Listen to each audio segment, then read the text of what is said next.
இந்த பழனி முருகனை மாத்திரம் ஆண்டி வேஷத்துலயும் பாப்பாங்க. ஆனா அது முடிச்சுட்டு ஃபுல்லா சக்கரவர்த்தியா அந்த வேஷத்துலயும் பாக்குறது ரொம்ப அதுதான் அம்சமானது. அதுக்கு ஒரு தனி ஒரு ஐதீகம் இருக்கு இல்லையா? அது என்னது? அது காலையில அவன் ஆண்டி குளத்துல இருப்பான், சாயந்தரம் ராஜ அலங்காரத்துல இருப்பான்.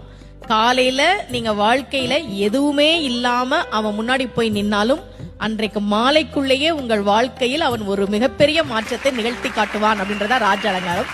நான் பழனிய பத்தி சொல்லணும். தமிழ்நாட்டுல முதல்ல ஒரு கோவில்ல தங்கத்தேர் வந்ததுன்னா அது பழனியில தான். அதை உருவாக்கியவர் ஒரு தனி நபர்.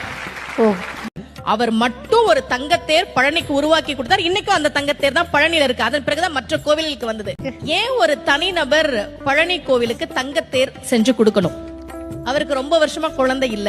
முருகன் கிட்ட, பழனி முருகன் கிட்ட மனமுருகி வேண்டார். இரட்டை ஆண் குழந்தை பிறந்ததால் நன்றி கடனாக அதை கொடுத்தார். அப்போ